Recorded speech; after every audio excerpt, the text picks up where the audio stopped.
গল্পের নাম পরিযান। লেখিকা ইশরাত রহমান সানজিদা। গল্পের তৃতীয় পর্ব। চারিদিকে কেমন গুমোট ভাব, ঘুটঘুটে অন্ধকারে ছেয়ে গেছে আশেপাশে। দূরের কোনো স্থান থেকে নিশাচর পাখিটা ডেকে উঠছে বারবার।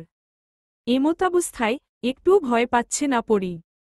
অন্ধকার যেন পরীর সাহস আরও বাড়িয়ে দেয়। হারিকেনের আলো চারিদিক কিঞ্চিত আলোকিত করেছে। কাঠের ছোট জলচৌকির উপর শায়েরের খাবার রেখেছে পরী, কিন্তু শায়ের নেই। সে হয়তো কলপারে গেছে ভেবে পরী দাঁড়িয়ে আছে। জুম্মানকে দিয়ে যে কথা জানতে চেয়েছিল তা সে এখন নিজেই জিজ্ঞেস করবে বলে মন স্থির করল পরী। তাই সে শায়েরের জন্য অপেক্ষা করতে লাগল। কিছুক্ষণ পর শায়ের এসে খেতে বসে পড়ল। সারাদিন না খাওয়া সে, তার উপর আখিরের বলা কটু কথাগুলো সহ্য হয়নি ওর। মাথা গরম আছে। কারণে অকারণে আখির ওকে কথা শোনায়। কারণটা শায়ের বেশ বুঝতে পারে। জমিদার আফতাব শায়েরকে বেশিই বিশ্বাস করে। শায়েরের পরামর্শগুলোকে একটু বেশিই গুরুত্ব দেন তিনি, যা আখির একটুও পছন্দ করে না। তাই সবসময় সে ওত পেতে থাকে কিভাবে শায়েরকে আফতাবের সামনে খারাপ বানানো যায়। আর সে সুযোগ আজকে সে পেয়ে গেছে। পালককে উদ্দেশ্য করে অনেক কিছুই শায়েরকে বলছে, আর শায়ের চুপ করে শুনে গেছে। তাই সে রাগ ঝেড়েছে সে কুসুম রূপী পরীর উপর। কিন্তু শায়ের এখনও টের পায়নি যে ওর সামনে পরী দাঁড়িয়ে আছে। পরীও নিজের উপস্থিতি জানান দেয়নি। কিন্তু খাওয়ার মধ্যেই শায়েরের চোখ পড়ল একজোড়া কোমল পায়ের দিকে। ফর্সা পা জোড়ায় ভারী নুপুর চকচক করছে হারিকেনের লাল আলোতে। যদিও ওর সামন দাঁড়ানো রমণীর মুখটা ঢাকা, তবুও শায়েরের মস্তিষ্ক ভয়ের আশঙ্কা পেল। সে বুঝে গেল এই রমণীটি কুসুম নয়। খাওয়া ফেলে ছিটকে দূরে সরে এল শায়ের। আচমকা শায়েরকে দাঁড়াতে দেখে পরী কিছুটা কেঁপে ওঠে। সেও দুপা পিছিয়ে যায়। শায়ের থমথমে গলায় বলল, আপনি কেন এসেছেন? আপনি কি জানেন না যে আপনার উপস্থিতি প্রতিটা পুরুষের জন্য বিপজ্জনক? চলে যান এখান থেকে। অন্দরে ফিরে যান তাড়াতাড়ি, না হলে আমার বিপদ। এক মুহূর্তের জন্য পরী থমকে গেল। সব পুরুষের জন্য ও বিপজ্জনক কথাটা তীরের মতো বিঁধল পরীর মনে। সেখান থেকে বের হয় অদৃশ্যমান তাজা রক্তস্রোত। সে কম্পিত কণ্ঠে বলে উঠল, আমি তো পালক আপা। বাকিটুকু বলতে পারল না পরী। তার আগেই শায়ের ওকে আটকে দিয়ে বলে, আমি কিছু শুনতে চাই না। আপনি যার সামনে ইচ্ছা যান, কিন্তু আমার সামনে আসবেন না। এখন অন্দরে ফিরে যান। পরী আর দাঁড়াল না, দৌড়ে চলে আসে। আসার সময় পায়ে ব্যথা পায় সিঁড়ির সাথে ধাক্কা লেগে। সেটা কোনো ব্যথা নয় পরীর মনে যে ক্ষরণ হচ্ছে তাতে আরও বেশি কষ্ট হচ্ছে পরীর। নিজের কক্ষে গিয়ে ঠাস করে দরজা আটকে দিল সে। ঘরের এক কোণায় গিয়ে মেঝেতে হাঁটু মুড়ে বসে বলতে লাগল, আপা, আমি কি সত্যি সব পুরুষ গো বিপদে ফালাই? তুমিও তাই বিশ্বাস করো? কই, আমি ওই দিন না থাকলে তো আব্বা আর সবাই মিলা কানাই কাকার হাত কাইটা ফালাইত। আমিই তো বাঁচাইছি তারে। তারপর ওই লোকটা কেনই কথা কইল? আমি কি সবার শুনি নাকি? আমি কি কারো প্রিয়জন হমু না কোনোদিন? আপা, তুমি তো রাখালরে পাইছ, আমি কি ওমন কাউরে পামু না? নিজের মনমতো বকবক করতে করতে পরী মেঝেতেই ঘুমিয়ে পড়ল। যখন ওর ঘুম ভাঙে তখন উঠে বসে সে। বেলা কতটুকু হলো তা বোঝার জন্য পরী বাইরে এলো। দোতলায় দাঁড়িয়ে পরী দেখতে পেল মালা হারিকেন হাতে কলপারের দিকে যাচ্ছে। পরী অবাক হয়ে গেল, এ সময় ওর ঘুম ভেঙেছে। কিছুক্ষণ দাঁড়িয়ে থেকে পরী নিজেও গেল অজু করতে। ফজরের নামাজ পড়ে পরী আর ঘুমাল না। অন্দরের উঠোন জুড়ে হাঁটাহাঁটি করতে লাগল। কুসুম ভোরেই ঘুম থেকে ওঠে। আজও তার ব্যতিক্রম হল না। সে চোখ কচলাতে কচলাতে উঠে পরীকে দেখে চমকে গেল। পরীর দিকে এগিয়ে এসে বলল, পরী আপা, আপনি এত সকাল সকাল উঠছেন? আমার তো বিশ্বাস হইতাছে না। বকর বকর না কইরা সামনে থাইকা সর। তুই আইজ আমার সামনে আসবি না। আর যদি আসস তাইলে ওই পানিতে তোরে চুবামু। রাতের রাগটা পরী কুসুমের উপর ছাড়ল। কুসুম বেচারি কিছুই বুঝল না। এই সকালে সে তো কিছুই করেনি, তাহলে এভাবে বলল কেন পরী? এই সকালে কারে চুবাবি পরী? নারী কণ্ঠস্বর পেয়ে ঘাড় ঘুরালো পরী। চোখের সামনে রূপালীকে দেখে আনন্দে আত্মহারা হয়ে ছুটে গেল। ঝাপটে ধরল বোনকে কাছে পেয়ে। খুশিতে রূপালী ও আগলে নিল আদরের ছোট বোনকে। কিছুক্ষণ দুবোন আলিঙ্গন করে তবে শান্ত হল। পরী হাত ছাড়ল। আম্মা। ও আম্মাজান আপনি কই? দেখেন ক্যাডা আইছে। নিজের ঘর থেকে বেরিয়ে এলো মালা। রূপালীকে দেখে সেও চমকে গেল। রূপালী মালাকে সালাম দিয়ে বলল, কেমন আছেন আম্মা? শরীর ভালো তো? হুম ভালো। তা জামাই কই? বৈঠক ঘরে। আম্মার সাথে নৌশাদও এসেছে। আপনি ওদের নাস্তা দেন, আমি ঘরে যাই। পরী আয় আমার সাথে। পরী খুশি মনে রূপালীর পেছনে পেছনে দোতলায় নিজের ঘরে গেল। তালাবদ্ধ ছিল রূপালীর ঘর। পরী গিয়ে চাবি নিয়ে আসে। নিজ হাতে সব পরিষ্কার করে। রূপালী ততক্ষণে কলপারে গিয়ে হাতমুখ ধুয়ে আসে। রূপালী এসে পালঙ্কের উপর বসতেই পরীর খেয়াল করে রূপালীর পেটটা একটু উঁচু। পরী গিয়ে রূপালীর পাশে গিয়ে বসে ওর পেটের উপর হাত রাখল। চোখের ইশারা করল বোনকে। ওর বোন ও মাথা নেড়ে সায় দিল। পরী আনন্দে আত্মহারা হয়ে বলে, আপা তুমি আহার সাথে সাথে এত খুশির খবর আনবা ভাবি নাই। তোমারে আমি আর যাইতে দিমু না। আমার কাছেই রাইখা দিমু। পরী খুশি হল খুব। কারণ বিয়ের 2 বছর ধরে যখন রূপালীর বাচ্চা হচ্ছে না সবাই কথা শোনাত রূপালীকে। বারবার জিজ্ঞেস করত খুশির খবর কবে পাব। এতে কষ্টের সীমা ছিল না রূপালীর। বোনের কষ্ট পরীকে ও পোড়াত খুব। কিন্তু এখন পরীর বেশ খুশি লাগছে। রূপালী অবিশ্বাস্য চোখে তাকায় পরীর দিকে। কিছু আঁচ করেছে হয়তো। পরীও তাকিয়ে আছে তার প্রিয় বোনের দিকে।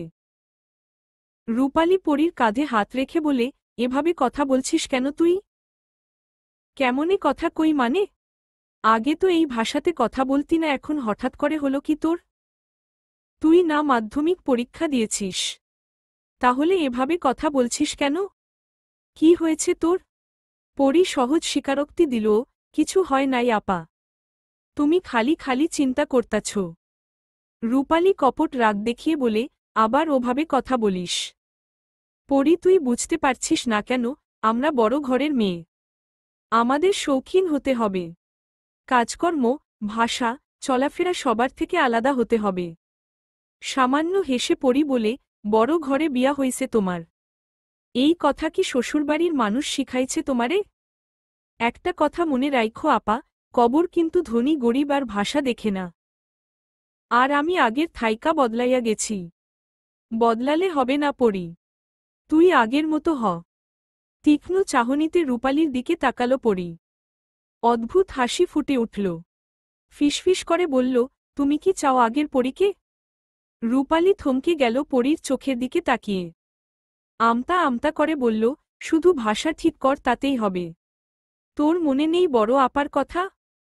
বড় আপা বলেছিল সবসময় এই পরিবারের সম্মান রক্ষা করতে। আর গ্রাম্য ভাষা সেও পছন্দ করতেন না। আমাকে তোকে সবসময়ই তো শুদ্ধ ভাষায় কথা বলতে বলত। পরীর দুর্বল জায়গায় হাত দিয়ে ফেলেছে রূপালী। রূপালী খুব ভালো করেই জানে যে পরী একমাত্র সোনালীর কথা মান্য করে, তাই সে পরীকে আটকে দিয়েছে। আসল কথা এখনো পরীকে জানায়নি রূপালী। পরীর জন্য একটা সম্বন্ধ এনেছে সে। নৌশাদের জন্য। নৌশাদ রূপালীর মামা শ্বশুরের ছেলে। ফুপাতো ভাইয়ের বিয়েতে নৌশাদ এসেছিল, কিন্তু 13 বছরের পরী তখন মায়ের আদেশে ঘরবন্দি। রূপালীর শ্বশুরবাড়ির থেকে যেসব মেয়েরা এসেছিল তারা পরীর সৌন্দর্যের প্রশংসা করেছিল। সে কথা নৌশাদের কানেও পৌঁছেছে। কিন্তু শত চেষ্টা করেও পরীর মুখ দেখা তার সাধ্য হয়নি। মাঝে মাঝে সে রূপালীর সাথে জমিদার বাড়িতে আসত। নানা বাহানায় পরীকে দেখার চেষ্টা করত, কিন্তু বরাবরের মতোই সে ব্যর্থ হতো। তাই এবার সে সরাসরি রূপালীর স্বামী কবিরের কাছে বিয়ের প্রস্তাব দেয় নৌশাদ। পরীকে না দেখলেও সে রূপালীকে দেখেছে। নিশ্চয়ই পরী রূপালীর মতোই সুন্দর। আর তাছাড়া নৌশাদকে না করার কোনো কারণও নেই। উচ্চবিত্ত ঘরের উচ্চশিক্ষিত ছেলে। শহরে তার ব্যবসা। আগে সে চাকরি করত। তাতে খুব কম বেতন বিধায় বাবার কাছ থেকে টাকা নিয়ে ব্যবসা করছে। নৌশাদের পারিবারিক অবস্থা বেশ ভালো। কবিরদের মতোই বাড়িতে আটচালা বড় বড় 3টা টিনের ঘর। গোয়ালে গরু আছে, পাকা করা কলপার কাজের মেয়ে আছে, জমিজমার অভাব নেই। পরীর সুখ হবে সেখানে, তাই স্বামীর কথা ফেলতে পারেনি। তাছাড়া নৌশাদ খুবই ভালো ছেলে, তার রূপালী ওর সাথে মিশে বুঝেছে, তাই রূপালীর ও অমত নেই।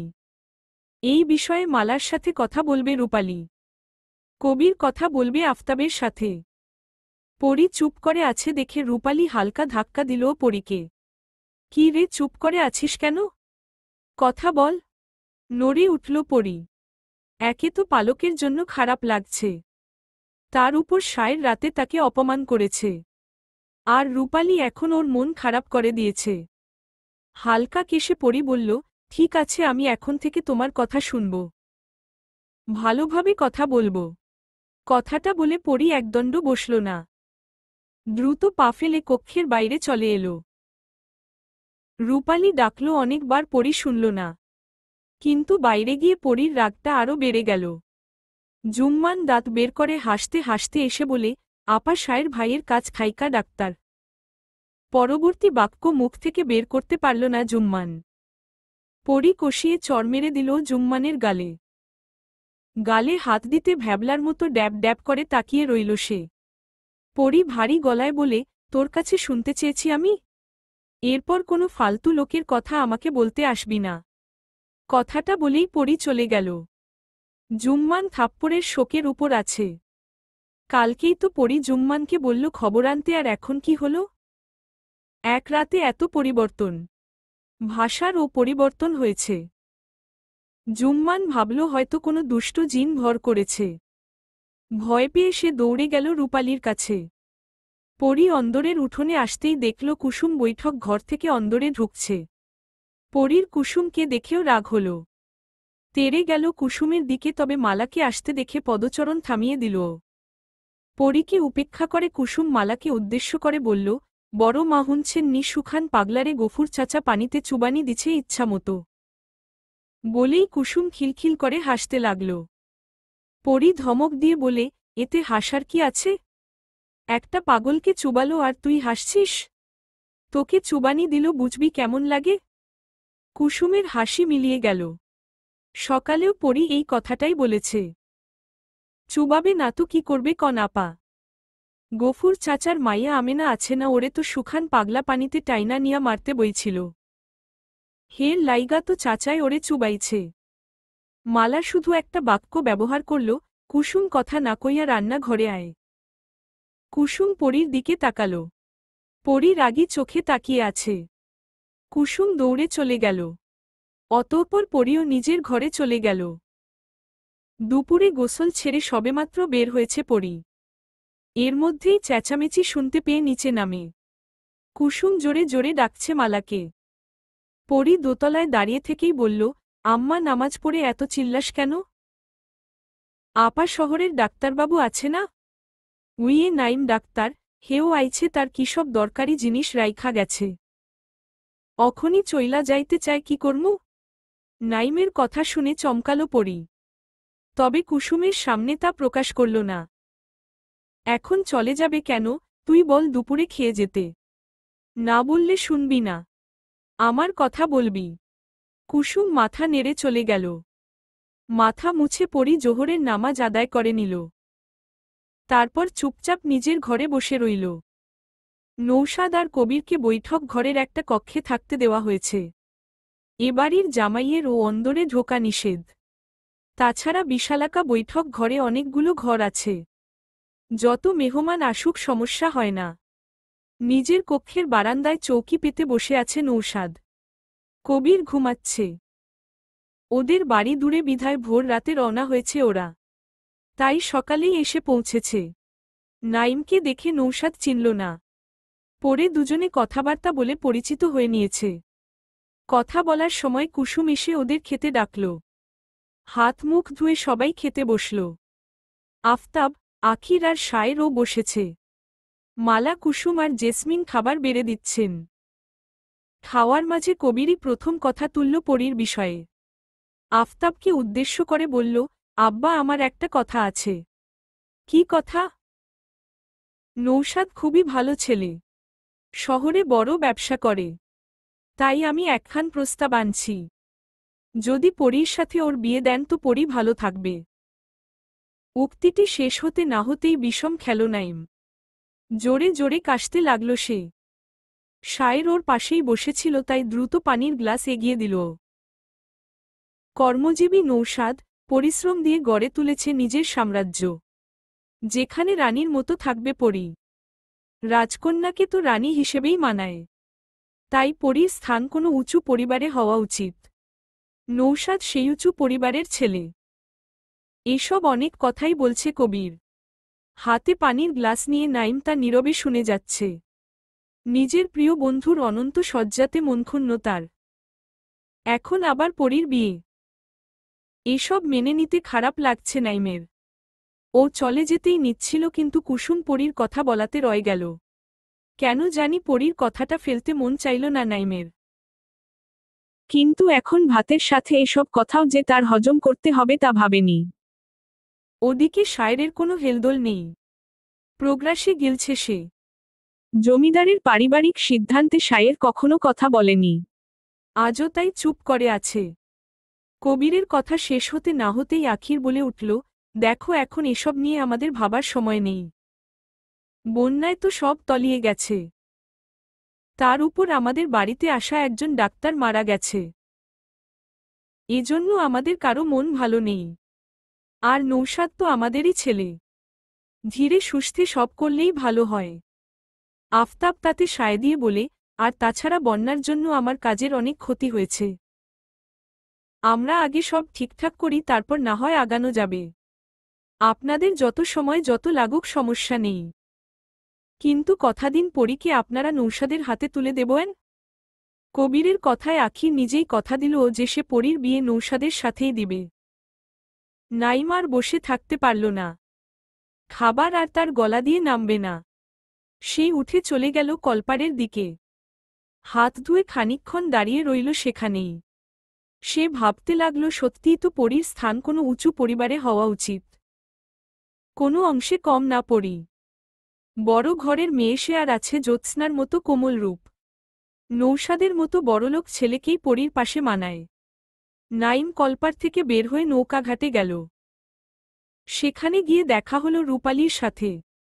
হাঁটতে হাঁটতে এখানে এসে দাঁড়িয়েছে সে। নাইমকে দেখেই রূপালী বলে উঠল, আপনি নিশ্চয়ই নাইম। নাইম অবাক হয়ে দেখছিল রূপালীকে। অসম্ভব সুন্দর মেয়েটা, দেখলে যে কেউ মুগ্ধ হতে বাধ্য। নাইম ও মুগ্ধ চোখে তাকিয়ে আছে। রূপালীর প্রশ্নের জবাবে নাইম বলে উঠল, জি, আপনাদের কথাই শুনছিলাম পরীর কাছে।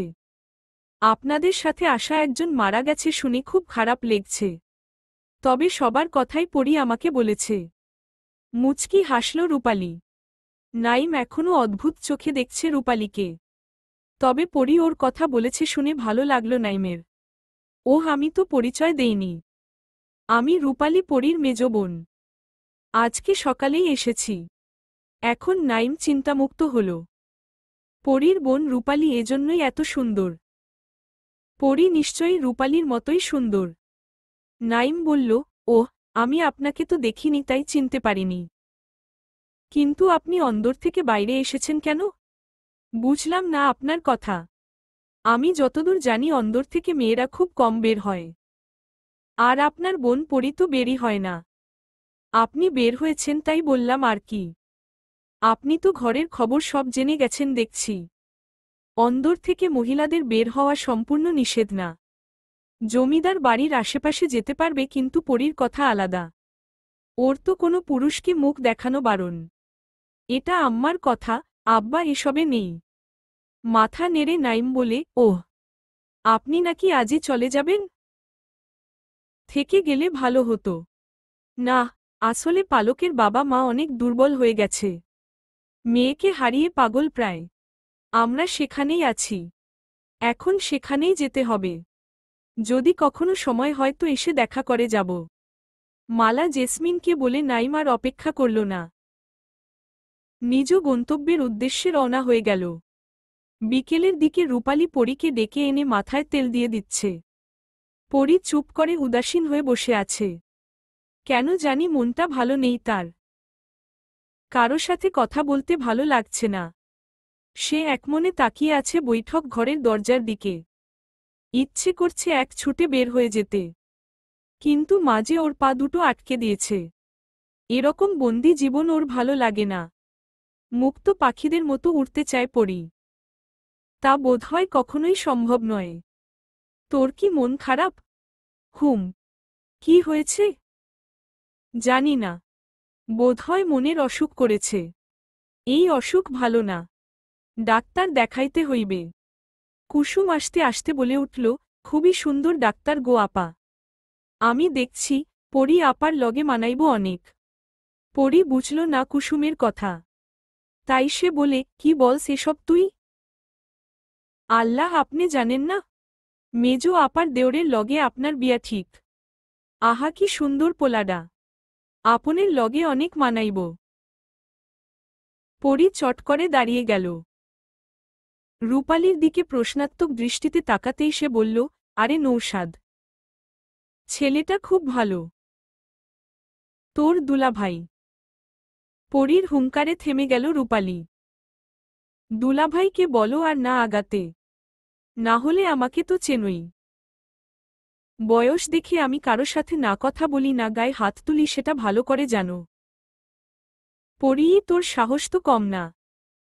নিজের দুলাভাইকে নিয়ে এসব বলে কেউ? ধমকে উঠল রূপালী। বা স্বামীর জন্য এত ভালোবাসা, এত দরদ। তাহলে ওই স্বামী কেন তোমাকে রেখে অন্য মেয়েকে বিয়ে করতে চেয়েছিল? ভালোবাসা কি তার নেই? পিছনের কথা বাদ দে। তুই কি তোর দুলাভাইকে মানতে পারছিস না? তুমি পেরেছ মানতে সিরাজ ভাইকে ছেড়ে? পরী, চুপ কর। রূপালী মুখ চেপে ধরল পরীর। আশেপাশে ভয়ার্ত নজর বুলিয়ে দেখে নিল আর কেউ আছে কিনা। না, কেউ নেই। পরী নিজের মুখ থেকে বোনের হাত সরিয়ে বলে, একই রক্তের গন্ধ ও এক হয়। তোমার দেওরেরও তাই। আমাকে রাগাবে না। যে রক্তকে ঘৃণা করি সে রক্তকে নিজের করে নিতে পারবো না। পরী দোতলায় দৌড়ে গেল। রূপালী বারবার পরীকে ডাকতে লাগল। বলতে লাগল, নৌশাদ ওরকম নয়, সে ভালো ছেলে। কিন্তু পরী সে কথা কানেও নিল না। কুসুম ঠায় দাঁড়িয়ে আছে। পরীর কথাগুলো ওকে শোকে পাঠিয়ে দিয়েছে। রূপালী আস্তে আস্তে নিজের ঘরে গিয়ে দরজা আটকাল। সাথে সাথেই ওর কপলদয় ভিজে গেল বিন্দু বিন্দু অশ্রুকণায়। সিরাজকে ভালোবেসেছিল রূপালী, পাগলের মতো ভালোবেসেছে। কিন্তু তার সাথে মিলন হল না রূপালীর। সদ্য ফোটা ফুলটা অকালেই ঝরে গেছে, কিন্তু রেখে গেছে তার সুবাস, যা কখনোই ভুলতে পারবে না রূপালী। ও পারে না ভেতরের ক্ষতটা কাউকে দেখাতে, কিন্তু পরী তা ঠিকই দেখতে পায়। তবে কখনোই বলেনি, আজ রাগের মাথায় বলে দিয়েছে পরী। এতে অনেক আঘাত পেয়েছে রূপালীর মন। পালঙ্কের উপর বসে কাঁদছে সে, আর ফেলে আসা স্মৃতিচারণ করছে। আফতাবের কর্মচারী ছিল সিরাজ। সেই সুবাদে জমিদার বাড়িতে আসা যাওয়া চলত সিরাজের। রূপালীর সাথে প্রতিদিন দেখা হতো ওর, কথা হতো, আবার রূপালী এটা ওটা এগিয়ে দিত। এভাবে কখন যে ওদের মন দেওয়া নেওয়া হয়েছিল তা দুজন টেরই পায়নি। কিন্তু এই প্রকৃতি মেনে নিল না ওদের ভালোবাসা। ঝড় তুলে আলাদা করে দিল দুজনকে। রূপালীর বিয়ের পর আর দেখেনি সিরাজকে। এক বুক কষ্ট নিয়ে সে পাড়ি দিয়েছে দূর অজানায়। আর রেখে গেছে মন ভাঙা কিশোরীর এক সমুদ্র অশ্রুসিক্ত নয়ন। কত যে কেঁদেছে রূপালী। কাঁদতে কাঁদতে যখন চোখের পানি সব শুকিয়ে গেছে তখন আর কাঁদত না। কিন্তু আজ আবার অশ্রুরা হানা দিয়েছে। ভাঙা মনটা আবার নতুন করে ভাঙছে। নিজের ঘরে বসে রাগে ফুঁসছে পরী। নৌশাদকে সে কিছুতেই বিয়ে করবে না। কবিরের রক্তই তো নৌশাদ। এদের সবার স্বভাবও এক। রূপালীর বাচ্চা হচ্ছিল না দেখে কবির দ্বিতীয় বিয়ে করতে চেয়েছিল। পাত্রীও দেখেছিল, সেদিন মালাকে জড়িয়ে ধরে অনেক কেঁদেছিল রূপালী। দরজার বাইরে দাঁড়িয়ে সবই দেখেছে পরী। তারপর থেকেই কবিরকে ঘৃণা করে পরী। ওর ধারণা পুরুষরা কেবল নারীদের ব্যবহার করতেই জানে, ভালোবাসতে জানে না। পরী সিদ্ধান্ত নিয়েছে নৌশাদকে কিছুতেই বিয়ে করবে না। এতে আফতাবের সাথে যুদ্ধ করবে সে। বাকি দুবোনের মতো সে নরম না, তার সাহস ও বুদ্ধি দুটোই অনেক। নৌশাদ চৌকি পেতে বসে আছে। জুম্মান ঘাটে নৌকা ভিড়িয়ে অন্দরে যাচ্ছিল। নৌশাদ দেখে জুম্মানকে ডাকল। নৌশাদ হেসে বলল, কোথায় গিয়েছিলে? শাপলা বিলে। পরী আপা আমার উপর রাগ করছে। শাপলাগুলা দিল আপা খুশি হইব। শাপলা তোমার আপার পছন্দ? তবে পদ্মফুল অনেক বেশি পছন্দ করে আপা। কিন্তু আমি তো পদ্মফুল পাইলাম না। গেরামের সব পোলাপান লইয়া গেছে। আর এই বিকালে কি ফুল ফোটে? আমি কলি আনছি, এখন হাত দিয়া ফুল ফুটামু, তারপর আপারে দিমু। হাসল নৌশাদ। জুম্মানের মাথায় হাত বুলিয়ে দিয়ে বলে, আচ্ছা যাও, সন্ধ্যার পর আমার সাথে দেখা করো, কথা আছে। জুম্মান মাথা নেড়ে অন্দরে ঢুকল। নৌশাদ চেয়ে রইল জুম্মানের যাওয়ার পানে। এই ছেলেটা খুব শীঘ্রই ওর একমাত্র শালাবাবু হতে চলেছে। ভাবতেও ভালো লাগছে ওর। খাওয়ার সময় ভদ্র ছেলের মতো চুপ করেছিল সে। ভাবটা এমন ছিল যেন লজ্জা পাচ্ছে। অবশ্য একটু লজ্জা লাগছিল ওর, কিন্তু অভিনয় করেছে বেশি। এটুকু না করলে কি চলে? না হলে সে যে অতি ভদ্রতা প্রমাণ করবে কিভাবে? সবাই তো তাকে ভালো বলছে, কিন্তু পরী, সে কি বলে? পরীর মনের কথা তো জানা দরকার। নৌশাদের ভাবনার মাঝে কবির এসে বলল, কি রে, এখানে বসে আছিস যে? আসার পর তো দুদণ্ড বিশ্রাম করলি না। নৌশাদ হেসে বলে, তোমার শালিকে বউ করে এনে দাও, তারপর দেখবে দিনরাত শুধু বিশ্রাম করছি। কবির নৌশাদের পিঠ চাপড়ে বসতে বসতে বলল, ভালো কথা বলছিস দেখছি। আচ্ছা ভাই, তুমি কখনোই পরীকে দেখনি? পরী তো ওর কাকার সামনেই আসে না। আমার সামনে আসবে কেমনে? তোর কপাল ভালো রে নৌশাদ। এই পরীকে পাওয়ার জন্য কত পুরুষ বুকে পাথর বাঁধে, আর তুই সেই পরীরে ঘরে তুলবি। ভাগ্য ভালো কি না জানি না, তবে পরীর জন্য যা করতে হয় এই নৌশাদ তা করবে। আমি পরীরে না দেখেই পছন্দ করি। তুমি জানো আমি এই বাড়িতে শুধু পরীর জন্য আসতাম, কিন্তু পরীর দর্শন পেতাম না। আমার খুব খারাপ লাগে, পরী কেন সামনে আসে না। কিন্তু স্বপ্নে আমি দেখি পরীরে। চোখ নাক মুখ স্বপ্নেই আঁকি। ভাই, পরীরে কিন্তু আমার চাই। চিন্তা করিস না, পরী তোর হবে। তোর ভালোবাসা সফল হবে নৌশাদ। সৌজন্যমূলক হাসি দিল নৌশাদ। পরীর জন্য যে তার আর তরস হইছে না। মন চাইছে এখনই ছুটে অন্দরে যেতে, আর পরীর সুন্দর বদন খানার মুখোমুখি হতে। কিন্তু এটা করলে বেয়াদবি করা হবে, তাই মনের অদম্য ইচ্ছা বিসর্জন দিয়ে বসে রইল। জুম্মান শাপলার কলিগুলোর সাথে এক প্রকার যুদ্ধ করে তাদের ফুলে রূপান্তরিত করল। তারপর গুটি গুটি পায়ে পরীর ঘরে গেল।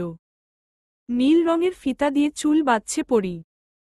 জুম্মান আস্তে করে পরীর পিছনে গিয়ে দাঁড়াতেই পরী বলে উঠল, এখানে এসেছিস কেন? আপা দেখো, তোমার লাইগা শাপলা আনছি। আমি বিলে যাইয়া নিজেই তুইলা আনছি। নেও না আপা। পরী ঘুরে জুম্মানের মুখের দিকে তাকাল। কাদো কাদো মুখ করে শাপলা বাড়িয়ে দিয়েছে জুম্মান। পরী আর না করল না, হাত বাড়িয়ে শাপলাগুলো নিল। সাথে সাথে জুম্মানের মুখে হাসি ফুটে উঠল। সে বলল, তোমার রাগ কমছে আপা? আমি তো ভাবলাম আপার হইল কি। কথাও কেমনে জানি কও। কেন ভালো লাগে না? শোন, তুই জমিদারের ছেলে জুম্মান। তুই এই গ্রামের সবচেয়ে ধনী ছেলে। তোর সবকিছুই তো সবার থেকে আলাদা হতে হবে। তাই শুদ্ধ ভাষায় কথা বলবি। মনে থাকবে? জুম্মান মাথা নেড়ে বলল, আমি তো তোমার মতো কথা কইতে পারি না। আমি শেখাবো তোকে। পরি ভেবে নিয়েছে যে জুম্মানকেও নিজের মতো করে তৈরি করবে। তাই জুম্মানকে এটা ওটা শেখাতে লাগল। সাথে কিছু গভীর পরামর্শ করতে লাগল। সকাল সকাল ঘুম থেকে উঠেই অঘটন ঘটিয়ে ফেলল নৌশাদ। না, সে ঘটায়নি। অঘটন নিজেই তাকে ঘটিয়েছে। ঘুম ঘুম চোখে ঘর থেকে বের হতেই ধপাস করে পড়ল গিয়ে গোবর গাদায়। পুরো শরীর মাখামাখি হয়ে গেল গোবরে। বিশ্রী গন্ধ আসছে পুরো শরীর থেকে। নৌশাদের নিজেরই বমি পেয়ে গেল তা দেখে। এরকম করে কি গোবর ফেলে রেখে গেল? উঠে দাঁড়াতে গিয়ে দ্বিতীয়বারের মতো পড়ল সে। বিরক্ত হয়ে হাতে ভর দিয়ে উঠে দাঁড়াল নৌশাদ। শায়ের সবেমাত্র ঘুম থেকে উঠেছে। নৌশাদের অবস্থা দেখে হাসি পেলেও চেপে গেল সে। বলে উঠল, কি ব্যাপার হবু জামাই? বিয়ে হতে এখনো ঢের দেরি আর আপনি এখনই গোবর খেলা শুরু করে দিয়েছেন? শায়েরের কটাক্ষ করে বলা কথাগুলো ভালো না লাগলেও তা হজম করে নিল নৌশাদ। বলল, আর বলবেন নাকি যেন এখানে গোবর রেখে গেছে? আসতেই পড়ে গেলাম। নৌশাদ নিজেকে নিয়ে ব্যস্ত হয়ে গেল। হঠাৎই শায়েরের চোখ গেল অন্দরের দরজার দিকে। কয়েক জোড়া পা দেখা যাচ্ছে। সন্দেহ মনে সে কুসুমকে ডাকতেই পাগুলো সরে গেল। কুসুম এলো হাতে পানি ভর্তি বালতি আর ঝাড়ু নিয়ে। কুসুম নৌশাদের দিকে তাকিয়ে বলল, ইস রে, কি অবস্থা!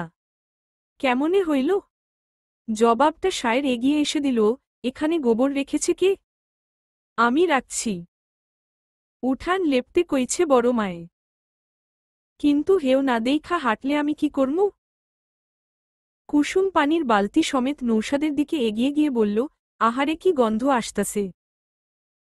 খাড়া নেহনি গতর ধুইয়া দিতাছি। কুসুম বালতির সব পানি ঢেলে দিল নৌশাদের মাথায়। প্রচণ্ড রেগে গেল নৌশাদ। কুসুমকে ধমক দিয়ে চলে গেল কলপারের দিকে। কুসুমের কাজ দেখে শায়ের হেসে ফেলল। কুসুম অন্দরে চলে গেল। শায়ের খেয়াল করল কুসুমের পা জোড়া আরেক জোড়া পায়ের সাথে মিলিত হয়েছে। শায়ের চিন্তা করল, এটা কি অনাকাঙ্ক্ষিত ঘটনা নাকি কেউ কঙ্ক্ষিতভাবে ঘটনাটা ঘটিয়েছে? কুসুম দৌড়ে পরীর কাছে গেল। এতক্ষণ পরী আর জুম্মান দাঁড়িয়ে দাঁড়িয়ে দেখছিল আর হাসছিল। পরিকল্পনাটা পুরোটাই পরীর। সে চায় নৌশাদ যেন এখান থেকে চলে যায়, তাই আজ থেকে সে নৌশাদকে নাকানি চুবানি খাওয়াবে। সেজন্য কুসুম আর জুম্মানকে হাত করেছে সে। কুসুমের সাথে কথা বলে পরী নিজের ঘরের দিকে পা বাড়ায়। পরী আপা! কুসুমের ডাকে ফিরে তাকায় পরী। আপনের পায়ের আরেকখান নুপুর কই? নিজের পায়ের দিকে তাকাতেই চোখ জলে ভরে ওঠে পরীর। আরেকটা নুপুর গেল কোথায়? কখন খুলে পড়ে গেছে তা টেরই পায়নি পরী। নুপুর জোড়া যে সোনালির। যাওয়ার আগে পরীকে দিয়ে গেছে। কিন্তু পরী তার মূল্য দিতে পারেনি। হারিয়ে ফেলল সেটা। চোখ মুছে পরী মেঝেতে বসে পড়ল। সোনালির এই একটা স্মৃতিই পরীর কাছে ছিল। কিন্তু তার প্রতি হেয়ালিপনা কিভাবে করতে পারল পরী? মনটা খারাপ করে ওখানেই বসে রইল সে। কুসুম কাছে এসে বলে, কি হইছে আপা? নুপুর খানা পড়ল কই? জানি না কুসুম। আমি এখন কোথায় খুঁজব? জুম্মান পরীর পাশে বসে বলল, তুমি চিন্তা কইরো না আপা। তুমি তো অন্দর ছাড়া কোনো খানে যাও না। পুরা অন্দর খুঁজলেই পাওয়া যাইব। পরী ভেবে দেখল কথাটা ঠিকই বলেছে জুম্মান। কিন্তু সে তো বৈঠক ঘরেও গিয়েছিল। তাই পরী বলল, তুই আর কুসুম বৈঠকে গিয়ে খোঁজ। আমি অন্দরে দেখতাছি। কুসুম আর জুম্মান তাই করে। বৈঠক ঘরের আনাচে কানাচে খুঁজতে লাগল দুজনে। শায়ের নিজের ঘর থেকে বের হয়ে দেখল ওরা উকিঝুঁকি দিচ্ছে। শায়ের কিছু বলতে চাইল কিন্তু পারল না। নৌশাদ ভেজা কাপড়ে এসেছে। কুসুমকে দেখে ওর রাগ হল। সে রাগান্বিত কণ্ঠে বলল, এই মেয়ে তুমি আবার এসেছ? আমার গায়ে গোবর পানি দিয়ে মন ভরেনি তোমার? জুম্মান নৌশাদের দিকে এগিয়ে গিয়ে বলে, আরে ভাই, পরী আপার এক পায়ের নুপুর হারাইয়া গেছে, তাই খুঁজতে আইসি। পরীর নুপুর এইদিকে পড়েছে, কই দেখি। নৌশাদ এগিয়ে নিজেও খুঁজতে লাগল।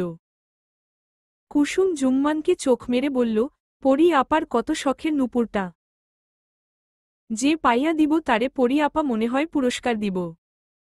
চল জুম্মান, ভালো কইরা খুঁজি। পরীর মন পাওয়ার লোভে নৌশাদ বলল, তোমরা যাও, পরীর নুপুর আমি খুঁজে দিব। দেইখেন কিন্তু হবু দুলাভাই, তাইলে পরী আপা আপনের উপর খুব খুশি হইব। নৌশাদের পাগলামো দেখে শায়ের হেসেই যাচ্ছে। কি নাকানি চুবানি দিচ্ছে ওরা। হঠাৎই শায়েরের খেয়াল হলো সকাল থেকে সে একটু বেশিই হাসছে। আগে তো হাসতই না। হলো কি ওর? এসব ভাবতে ভাবতে শায়ের নিজ গন্তব্যে চলে গেল। শায়ের যখন ফিরল তখন বেলা 10:30টার বেশি বাজে। এসে দেখল নৌশাদ এখনো সেই হারানো নুপুর খুঁজে যাচ্ছে। শায়ের হাসি চেপে এগিয়ে গিয়ে বলল, আপনি এখনো সেই নুপুর খুঁজে যাচ্ছেন? কি করব বলুন, পরীর নুপুর বলে কথা।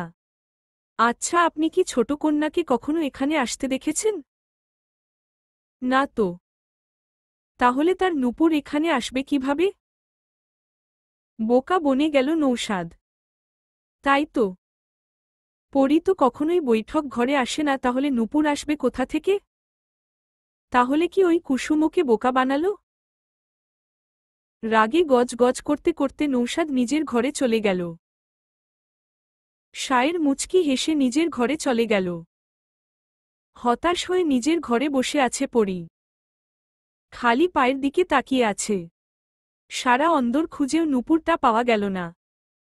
তারপর থেকেই পরীর মনটা একটু বেশিই খারাপ। পালঙ্ক থেকে উঠে গিয়ে সে জানালার কাছে গিয়ে দাঁড়াল। একছাক মুক্ত বাতাস এসে ছুঁয়ে দিল পরীকে। চোখ দুটো বন্ধ করে ফেলে পরী। চোখের সামনে ভেসে উঠল সোনালির হাস্যোজ্জ্বল মুখটা। দেখতে বড়ই ভালো লাগছে পরীর। মনে হচ্ছে সোনালি ওর কাছেই আছে। কিন্তু এই ভালো লাগার স্থায়িত্ব বেশিক্ষণ হল না। দরজার ক্যাচ ক্যাচ শব্দে ফিরে তাকাল সে।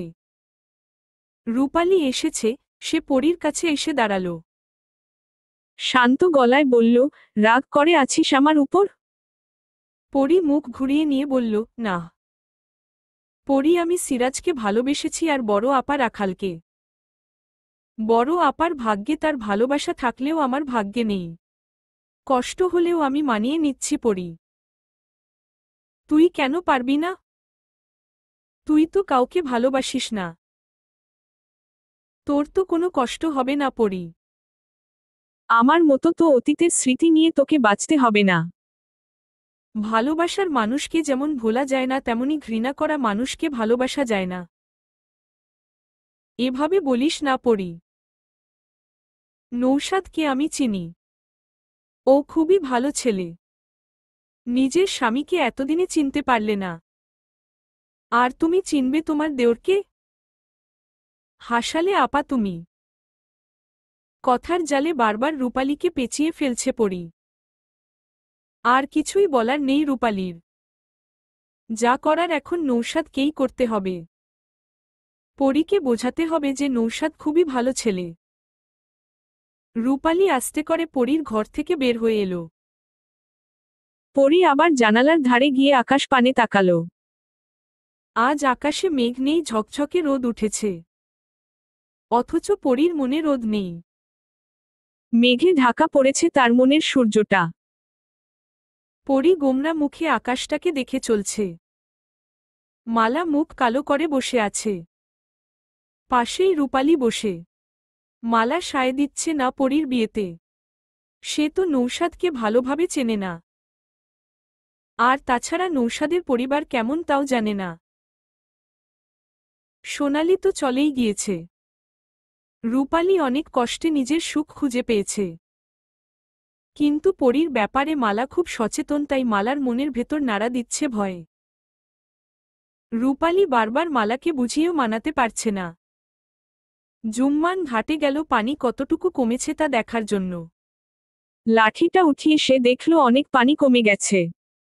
যাদের বাড়িঘর একটু উঁচুতে ছিল তাদের ঘর জেগেছে। দুয়েক পরিবার ঘর ঠিক করে সেখানে থাকছে। বন্যা এসেছে আজ ২৬ দিন চলছে। জুম্মান সব হিসেব করে রেখেছে। হিসেবের দিক দিয়ে জুম্মান খুবই সচেতন। সে লাঠিটা আবার পুঁতে দিল। ঘুরে দাঁড়াতেই দেখল নৌসাদ দাঁড়িয়ে আছে। মিথ্যে বললে কেন আমাকে? কি মিথ্যা কইছি আমি? পরীর নূপুর সত্যিই হারিয়েছে? সত্যিই তো। আপা সকাল থেকে মন খারাপ কইরা বইসা আছে। সন্দিহান চোখে জুম্মানের দিকে তাকিয়ে নৌসাদ বলল, তোমার আপা তো বৈঠক ঘরে আসে না, তাহলে নূপুরটা বৈঠক ঘরে আসবে কিভাবে? জুম্মান মাথা চুলকে বলল, সেটাও তো কথা। তাইলে আপা বৈঠক ঘরে আমাগো খুঁজতে কইল কেন?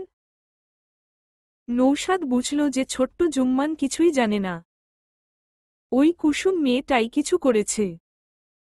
আসার পর থেকে ওর পিছনে লেগেই আছে মেয়েটা। এদিকে কবিরও নেই।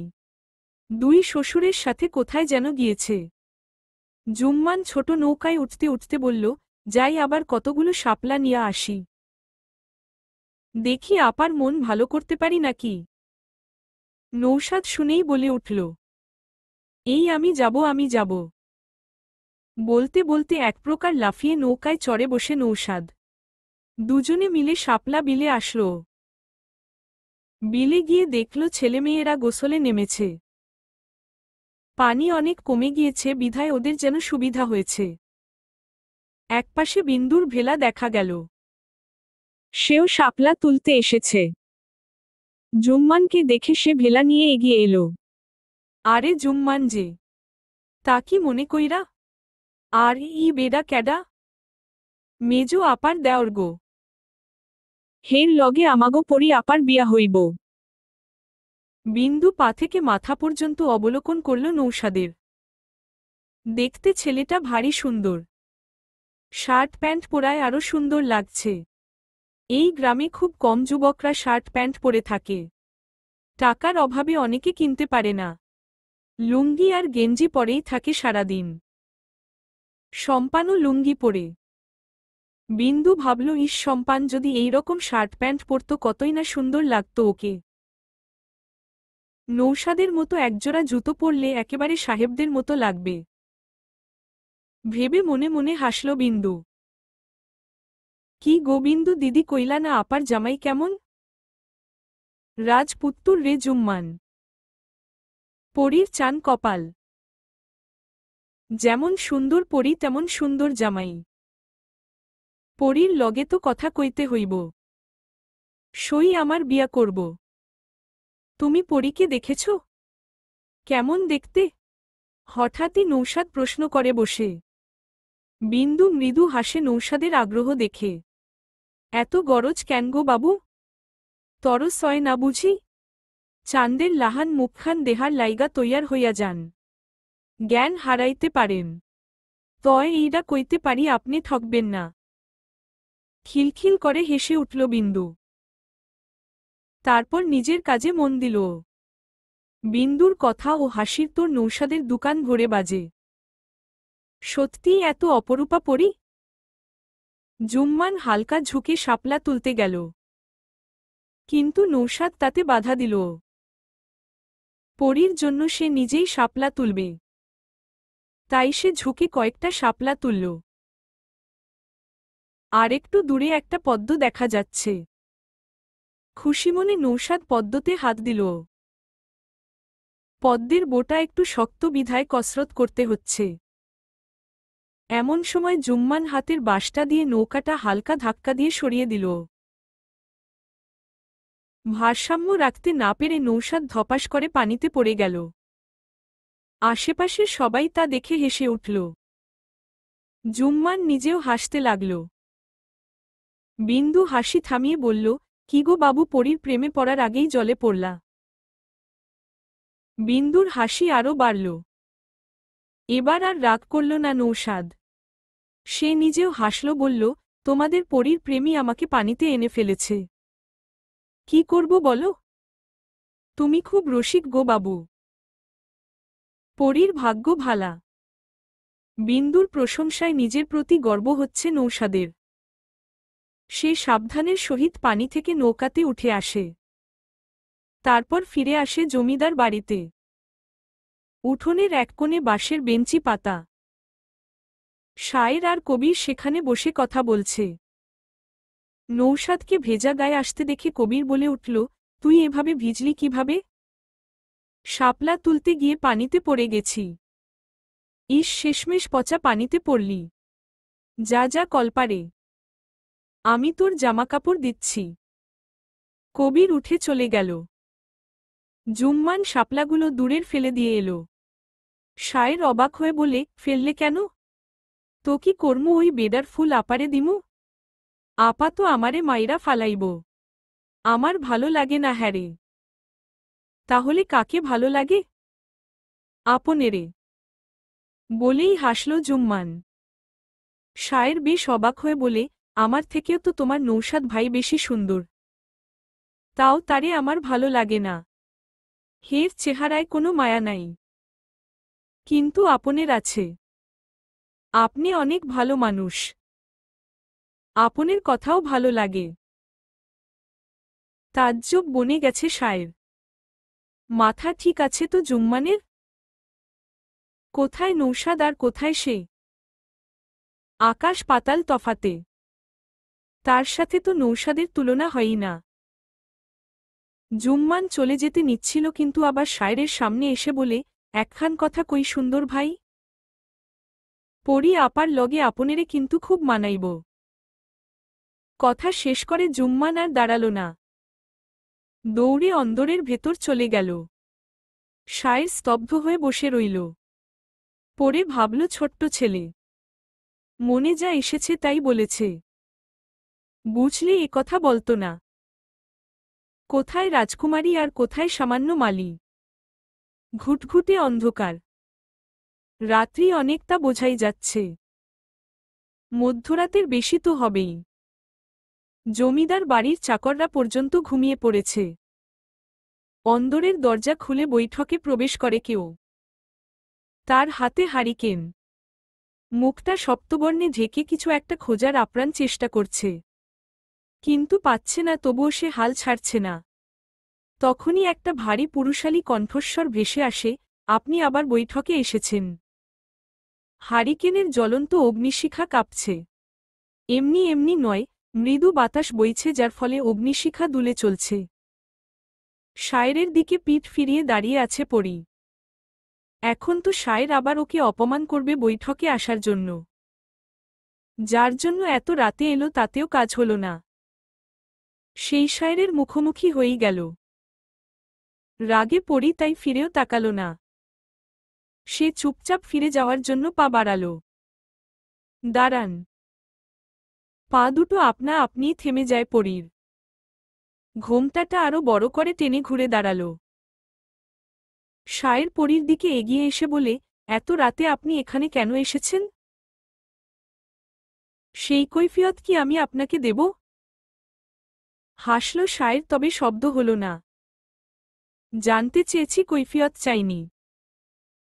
আপনার ইচ্ছা না হলে বলবেন না। তবে রাতের বলা বৈঠকে আসবেন না। এখানে নতুন দুই পুরুষের আগমন ঘটেছে। তারা কেমন তা না জানা পর্যন্ত এখানে না আসাই ভালো। আমার সুরক্ষা আমি নিজে করতে জানি।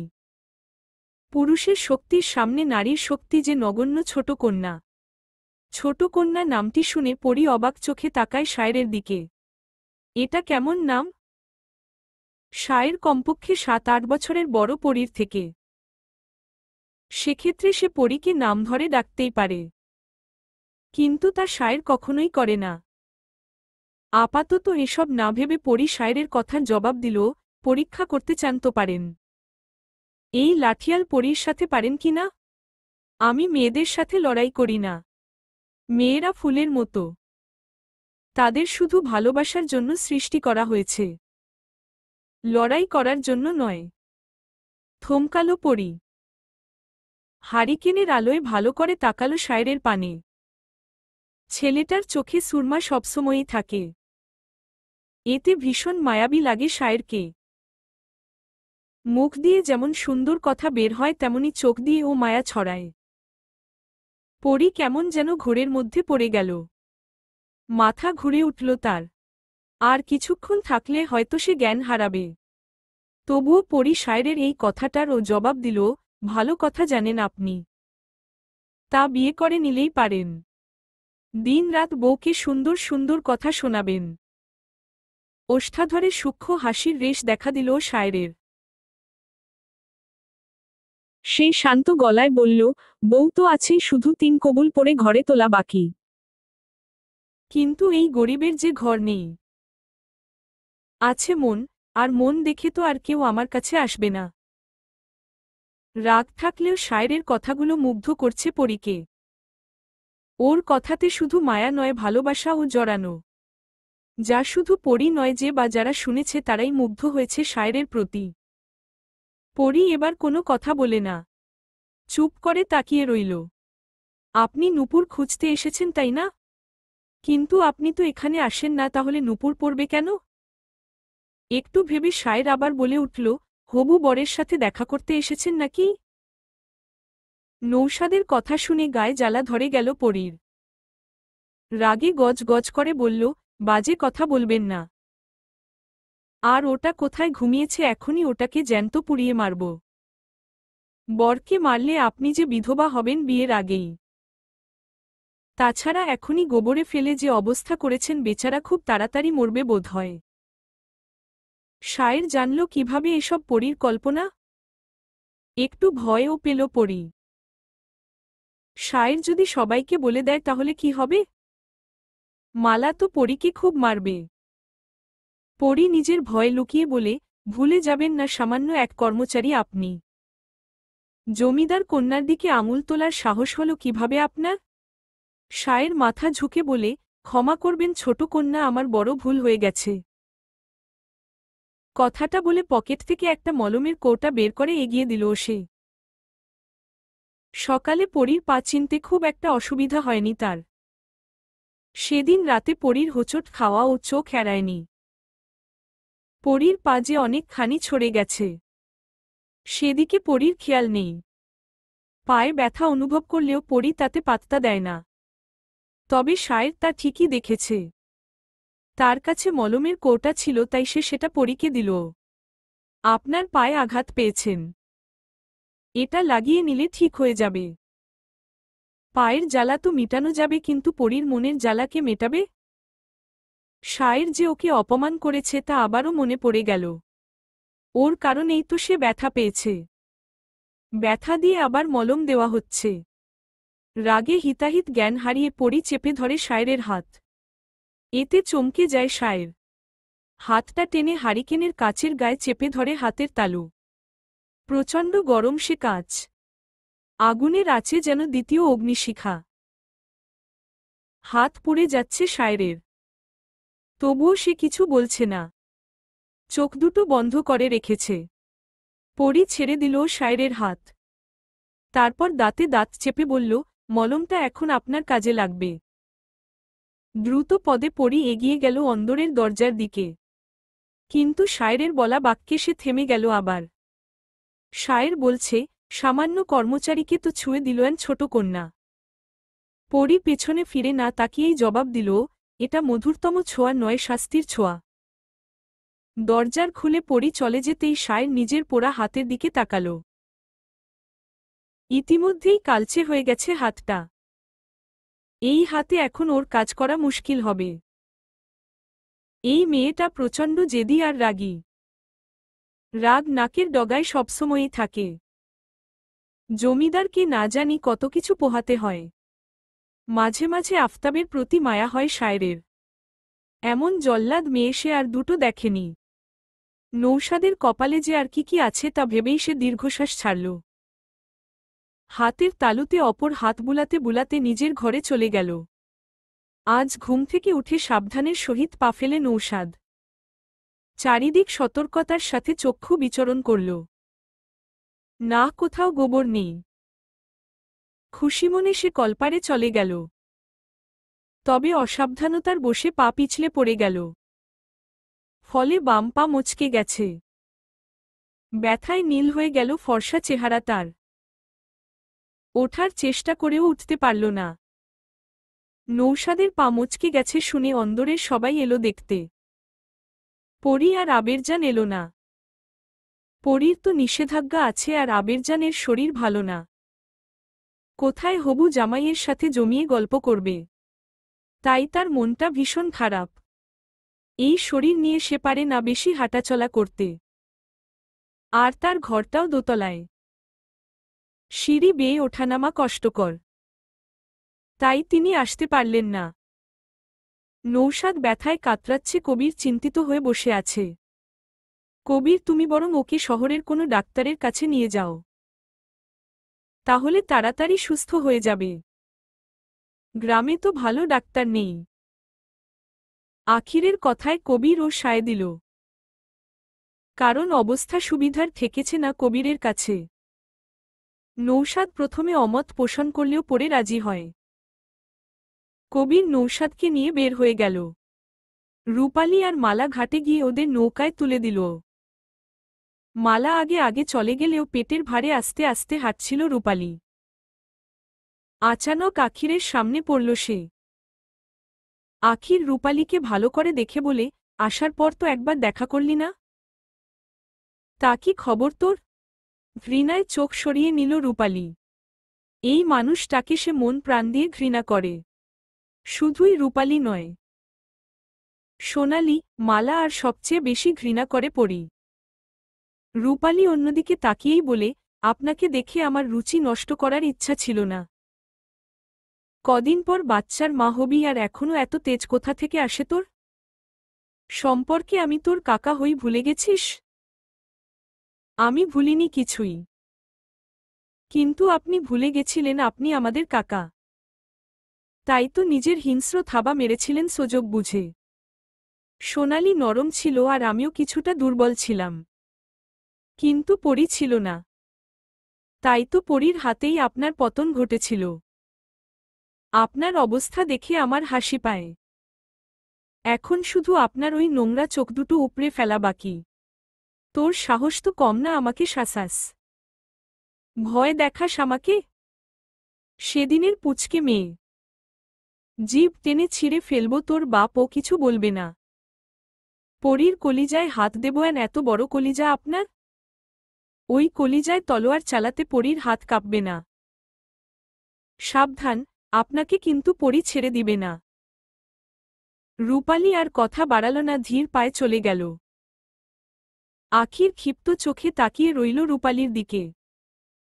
এই মুহূর্তে তার খুন করতে ইচ্ছা করছে, কিন্তু তা সম্ভব না। তাই নিজের অদম্য ইচ্ছাকে মনের ভেতর কবর দিল। অন্দরে পা ফেলতেই ঘৃণায় দুঃখে চোখের পানি ফেলে রূপালী। নিজের আপন কাকা যে ওদের ওপর লালসার হাত বাড়াবে তা রূপালী ঘুণাক্ষরেও টের পায়নি। সময়টা ছিল রূপালীর বালিকা বয়সের। আফতাব তখন সবে জেসমিনকে বিয়ে করেছে। বাবার প্রতি তখনও ক্ষোভ জন্মায়নি রূপালীর। সে তখন ওসব বোঝে না। আখিরকে রূপালী খুব ভালো জানে। কাকা কাকা বলে গলা জড়িয়ে ধরত দেখা হলেই। সেই সুযোগটাই কাজে লাগালো আখির। হিংস্র থাবা দিল ছোট্ট কোমল ফুলের উপর। কাকার আচরণ রূপালীকে অবাক করে দিয়েছে। কাঁদতে কাঁদতে সেদিন সোনালির কাছে সব বলেছিল। ছোট্ট রূপালীর মুখে আখিরের লালসার কথা শুনে কেঁদে ফেলেছিল সোনালি। তার নিজের সাথেও একই ঘটনা ঘটেছে। তারপর থেকে আখিরের ধারে কাছে ঘেঁষত না সে।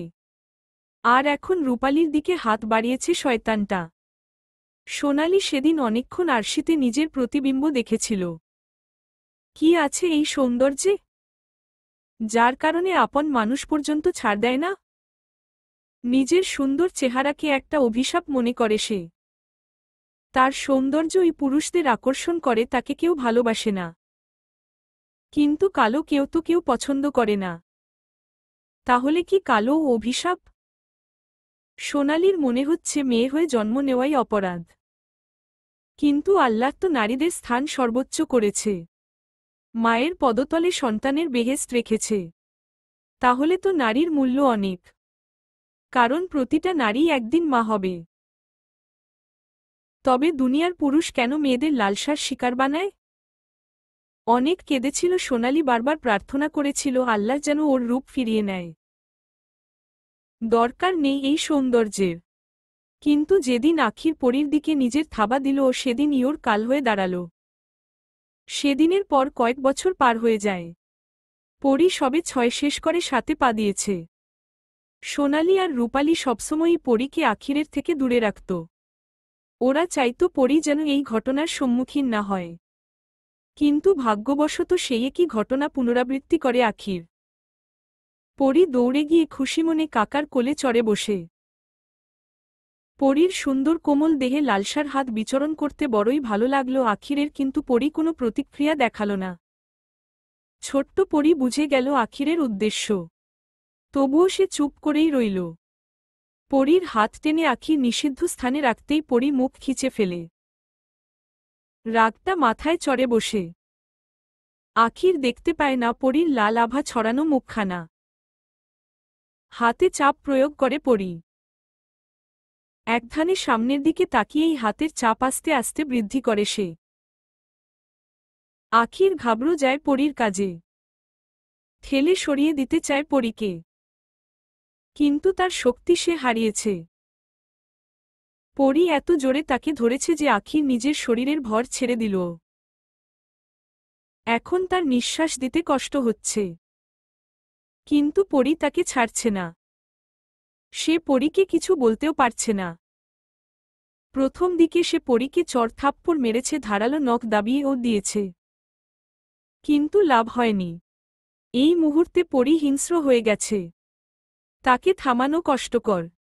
ওদিকে মুখ দিয়ে বুদবুদ বের হচ্ছে আখিরের। ঠিক তখনই ছুটে এলো পরীর দুবোন। টেনে ছাড়িয়ে আনল আখিরের থেকে। আখির মাটিতে গড়াগড়ি করতে লাগল, কিন্তু পরী থেমে রইল না। ছুটে গেল রন্ধনশালায়। বটি নিয়ে আবার দৌড় দিল। মেয়েকে এভাবে বটি নিয়ে ছুটে যেতে দেখে মালাও ছুটে গেল। সোনালি পরীকে টেনে ধরে আর রূপালী বটি কেড়ে নিল।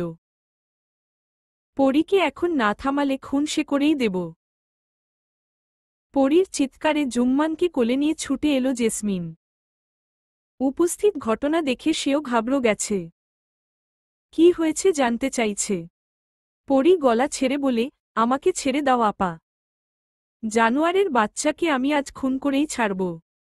ওর রক্ত দিয়ে গোসল না করা পর্যন্ত আমি পরী শান্ত হব না। মালা পরীকে টেনে দুটো থাপ্পড় লাগাল, তারপর পরীকে নিয়ে ওর ঘরে আটকে রাখল। জেসমিন খবর পাঠায় আফতাবের কাছে। আখিরের অবস্থা ভালো না, তাই তাকে দ্রুত ডাক্তারের কাছে নিয়ে যাওয়া হয়। সেদিন সোনালি, রূপালী প্রথম মায়ের কাছে সব খুলে বলে। এর আগে আখিরের হুমকির সম্মুখীনে পড়ে কাউকেই তারা কিছু বলেনি, কিন্তু আজ বলে দিচ্ছে। দুই মেয়েকে বুকে চেপে ধরে মালা।